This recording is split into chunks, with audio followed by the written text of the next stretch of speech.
तो फंक्शन हम पढ़े थे, फंक्शन बनाने के लिए आपने फंक्शन का कीवर्ड लिखना है और यहाँ पे आप जो है ना वो फंक्शन का नाम लिखेंगे और अंदर फंक्शन का काम जो भी करवाना होगा हमने फंक्शन से। और जहाँ पे भी हमने इस फंक्शन को कॉल करना है तो आपको पता है फंक्शन के नाम से ही उसे कॉल किया जाता है। और ये जो 2 ब्रेसेस हैं इसका मतलब क्या है कि ये फंक्शन है, ठीक है। हम इसे ऐसे कॉल कर लिया करेंगे जहाँ पे भी हमने यूज़ करना हो, ठीक है। और फिर ये जावास्क्रिप्ट ऑब्जेक्ट्स हैं। ऑब्जेक्ट्स हम क्यों यूज़ करते हैं?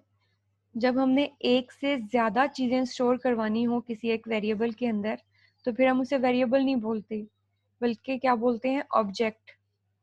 ऑब्जेक्ट, एक से ज़्यादा चीज़ें, जैसे कोई पर्सन है ना, हमने उसका नाम भी स्टोर करना है, हमने उसका एज भी स्टोर करनी है, हमने उसकी आई कलर स्टोर करना है, इस तरह।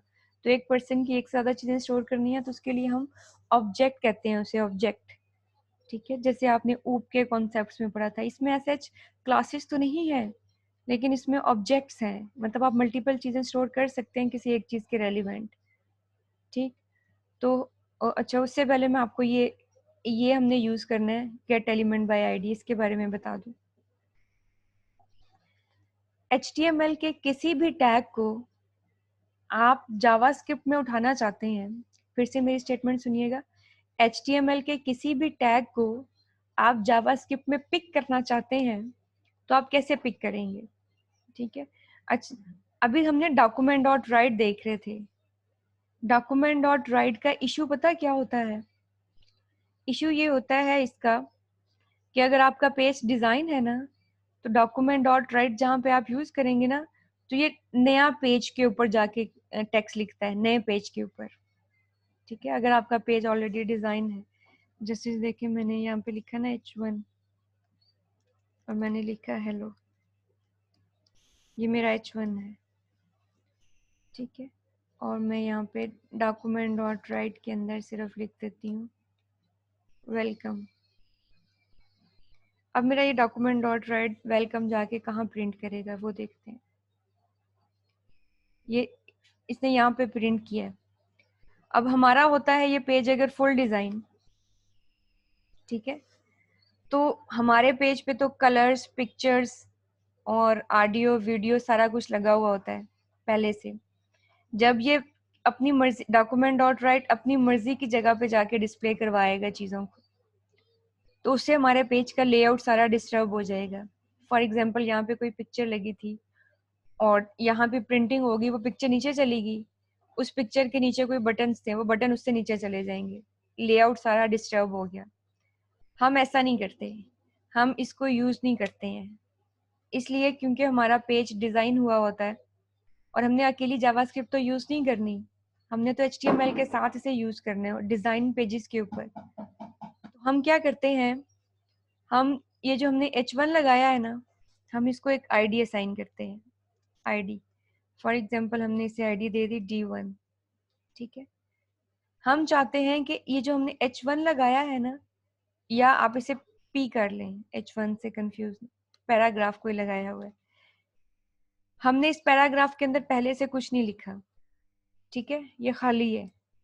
यानी जावास्क्रिप्ट ने जो भी रिजल्ट देना है हमें वो हम इस पैराग्राफ के ऊपर लगाएंगे और इस पैराग्राफ को हमने पहले से जगह दी होगी कि ये इसकी जगह है, ठीक है, कि यहाँ पे डिस्प्ले हो।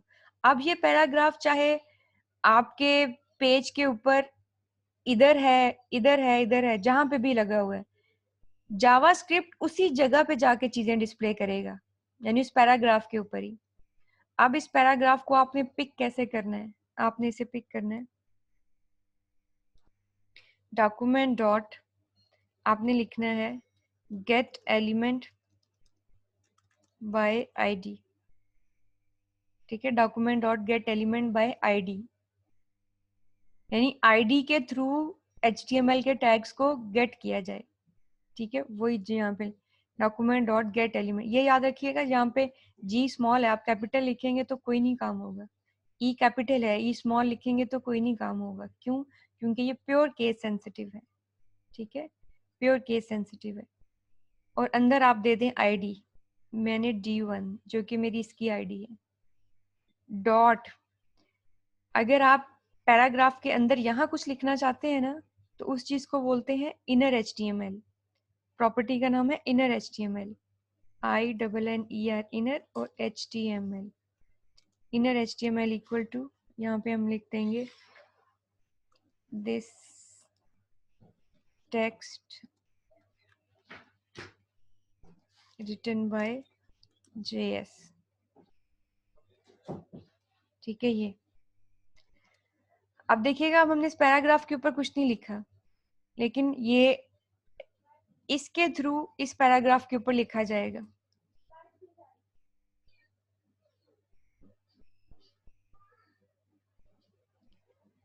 स्पेलिंग देख लेते हैं कोई।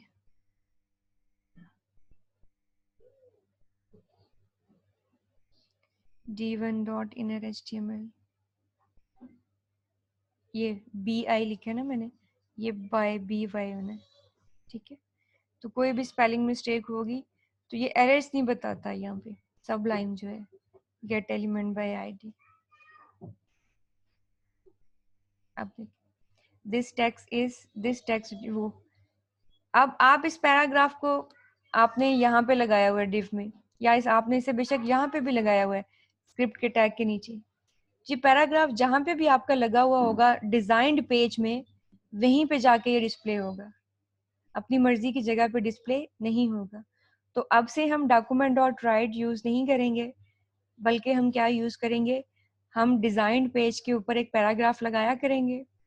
उस पैराग्राफ को हम जावास्क्रिप्ट में उठाया करेंगे थ्रू आईडी। आईडी का कॉन्सेप्ट आपको याद है ना, जब मैंने CSS में दिया था कि यहाँ पे ये क्या करता है, ये जाता है HTML पेज पे और इसको D1 को सर्च करता है। जैसे ही इसे एक ऐसा टैग मिलता है जिसकी ID D1 है, उसको वहां पे ले आता है। तो ID हमने कॉन्सेप्ट ही यूनिक एलिमेंट का रखा था कि एक से ज्यादा एलिमेंट्स को सेम ID नहीं देनी। ठीक है, तो जैसे इसे पहला एलिमेंट मिलेगा D1 ID के साथ, ये उसे गेट कर लेगा और उसके ऊपर ये लिख देगा। अगर हमने गलती से भी D1 2 को दी है ना, तो बाय डिफॉल्ट ये पहले पे ही अप्लाई होगा, दूसरे पे नहीं। क्यों? क्योंकि जावास्क्रिप्ट को ये पता है कि जो आईडी है वो यूनिक एलिमेंट की होती है। ठीक है, तो यहाँ पे देखें, अब ये लाइन आपको समझ में आ जाएगी। यहाँ पे एक वेरिएबल बनाया हुआ है और उसके अंदर कोई वैल्यू रखवाई है, और यहाँ पे एक पैराग्राफ लगाया जिसकी आईडी रखी है डेमो और अंदर पैराग्राफ ब्लैंक है। वो क्या लिखा हुआ है, document dot gate element by ID dot inner HTML, और ये कार क्या है, वेरिएबल का नाम है। तो वेरिएबल के अंदर जो भी वैल्यू होगी वो इस पैराग्राफ के ऊपर डिस्प्ले हो जाएगी। हमने तो यहाँ पे डायरेक्ट डिस्प्ले करवाई है ना, हम वहाँ किसी वेरिएबल में भी रखवा सकते थे। Variable name equal to Ali, और हम यहाँ पे ये वैल्यू ना देते बल्कि क्या देते, अली। ठीक है, नेम, सॉरी, नेम वेरिएबल का नाम। तो फिर यहाँ पे वो उसकी वैल्यू डिस्प्ले हो जाती है वेरिएबल की। तो वो यहाँ पे स्लाइड में document dot gate element by ID का कॉन्सेप्ट बताया हुआ है। इसी को फिर ऑब्जेक्ट में चेंज किया हुआ है। अब ऑब्जेक्ट में और वेरिएबल में क्या डिफरेंस है, वेरिएबल में तो बना के ना डायरेक्ट यहाँ पे वैल्यू लिख देते हैं हम, जैसे हमने यहाँ पे की, ये वेरिएबल बना हुआ है। ठीक है, डायरेक्ट वैल्यू है। ऑब्जेक्ट क्या होता है, अब ऑब्जेक्ट के अंदर देखें, ये अब ऑब्जेक्ट बन जाएगा खुद ही ऑटोमेटिकली। क्यों? अब इसमें देखें करली ब्रैकेट, टाइप, कॉलन, ये यानी कार की टाइप, कार का मॉडल और कार का कलर। मतलब एक वेरिएबल के अगेंस्ट 3 चीजें स्टोर हुई हैं, 3 चीजें। तो वही मैं आपको बता रही थी, ऑब्जेक्ट क्यों यूज करते हैं हम, एक वेरिएबल के अगेंस्ट एक से ज्यादा डाटा स्टोर करने के लिए। तो ये 3 चीजें स्टोर हो गई।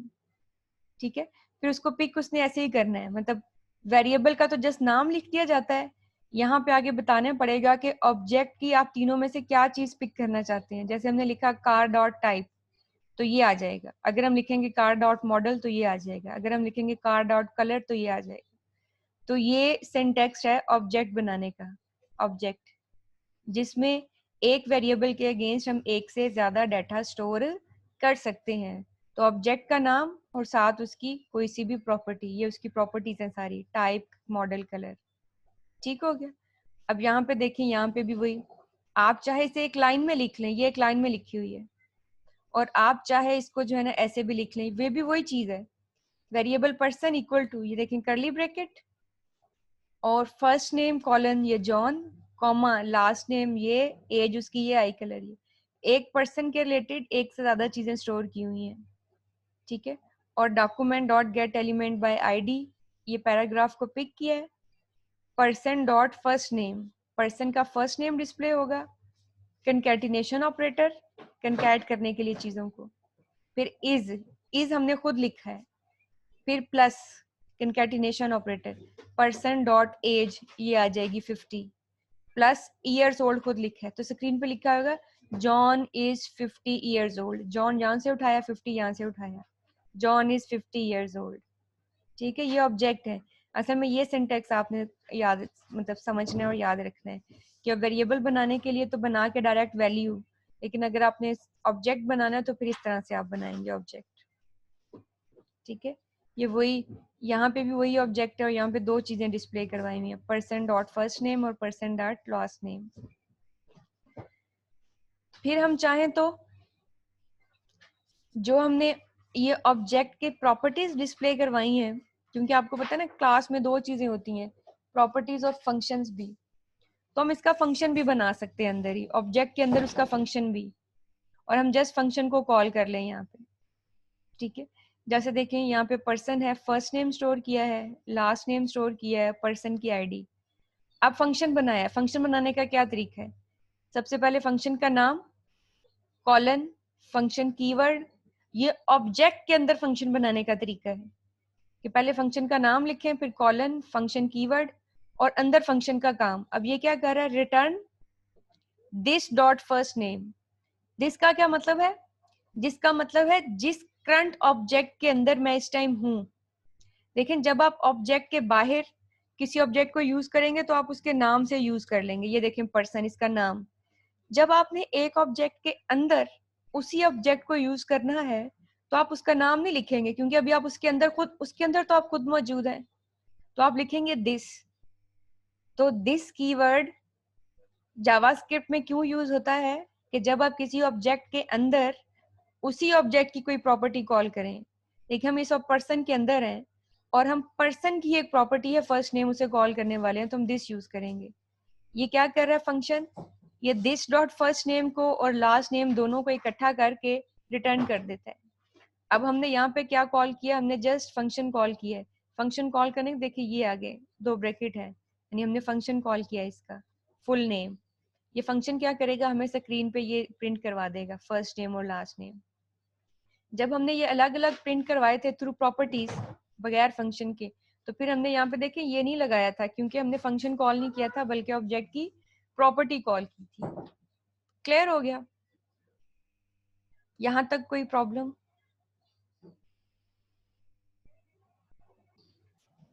अच्छा, ये हमारे पास कुछ इवेंट्स भी होते हैं जावास्क्रिप्ट में कि माउस क्लिक, जब आप माउस का क्लिक करते हैं, ऑन माउस ओवर जब आप किसी चीज के ऊपर माउस लेके आते हैं, माउस आउट जब आप माउस वापस लेके जाते हैं, की डाउन जब आप कीबोर्ड से की प्रेस करते हैं, ऑन लोड जब पेज जो है वो लोड हो जाता है। ये सैंपल इवेंट्स हैं, ये हमने बड़ी डिटेल के साथ इवेंट हैंडलिंग का टॉपिक करना है। फिलहाल यहाँ पे जस्ट थोड़ा सा कॉन्सेप्ट दिया जा रहा है।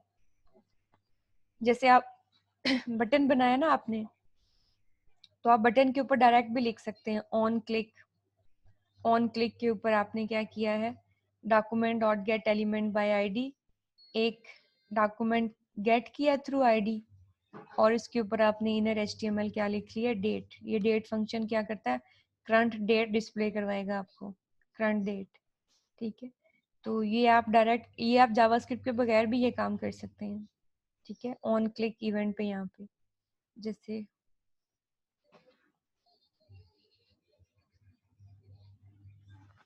हम यहाँ पे बटन बनाते हैं ना, direct button,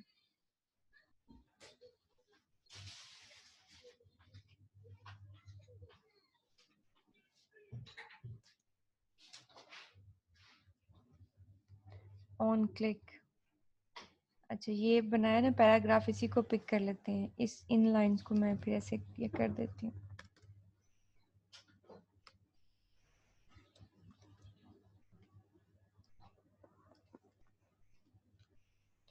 document dot get element by id d1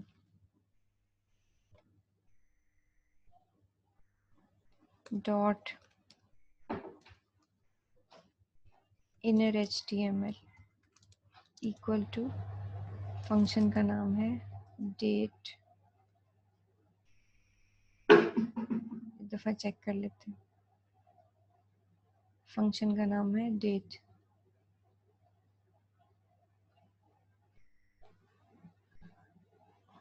अच्छा, अब इसमें एक चीज का ध्यान रखना है आपने, वो पता क्या?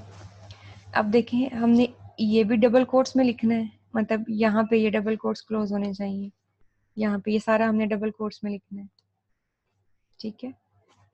और हम ये अंदर भी डबल कोट्स लगा रहे हैं D1 के लिए।